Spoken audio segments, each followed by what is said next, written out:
ताप्लेजुङको पवित्र धार्मिक तथा सांस्कृतिक स्थल मुकुमलुङ संरक्षणको माग गर्दै स्थानीय समुदाय र विभिन्न राजनीतिक दलहरू फेरि आन्दोलनमा उत्रिएका छन्। पाथिभरा मन्दिरमा निर्माणाधीन केबल कार परियोजनाले मुकुमलुङ क्षेत्रको धार्मिक संस्कृति र जैविक विविधतामा गम्भीर असर पार्ने भन्दै आन्दोलनरत पक्षले मंगलबार काठमाडौँमा पत्रकार सम्मेलन गरी आगामी संघर्षका चरणहरू सार्वजनिक गरेका छन्। मुकुमलुङ ताङसेप चुम्भो र मुकुमलुङ संरक्षण अन्तर्राष्ट्रिय राजनीतिक समितिका अनुसार यही जेठ 31 र असार 1 गते मुकुमलुङ क्षेत्रमा वृक्षारोपण गरी संरक्षण अभियानलाई निरन्तरता दिइनेछ।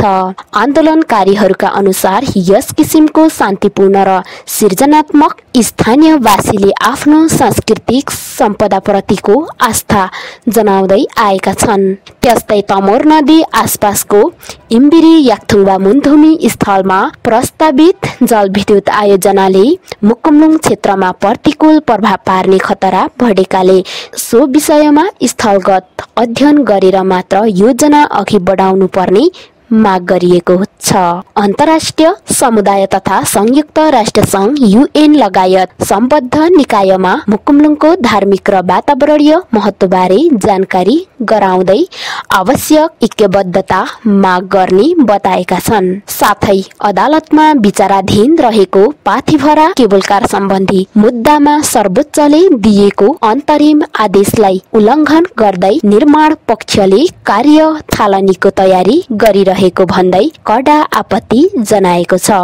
विक्रम सम्वत 2077 माघ 29 गते सर्वोच्च अदालतमा दायर गरिएको रिट अझै विचाराधीन रहेको सन्दर्भमा अदालतको निर्णय पालना नगरे जनस्तरबाट कडा प्रतिकार हुने र त्यसको सम्पूर्ण जिम्मेवारी सरकारले तिर्नुपर्ने चेतावनी समेत आन्दोलनकारीहरूले दिएका छन्। आन्दोलनरत पक्षले सरकारसँग पटक पटक संवादको पहल गरे पनि मागहरू गम्भीरताका साथ नसुन्ने र अघोषित रूपमा सहमति तोड्ने काम भएको आरोप पनि लगाएका छन्। उनीहरूका अनुसार मुकुमलुङ कुनै साधारण स्थान नभई पुर्खाले पूजाआजा गर्दै आएका पवित्र भूमि भएकाले त्यसको संरक्षणमा स्थानीय आवाजलाई व्यवस्था गर्नु अन्यायपूर्ण हुनेछ। उनीहरूका अनुसार मुकुमलुङ कुनै साधारण स्थान नभई पुर्खाले पूजाआजा गर्दै आएका पवित्र भूमि भएकाले त्यसको संरक्षणमा स्थानीय आवाजलाई व्यवस्था गर्नु अन्यायपूर्ण हुनेछ।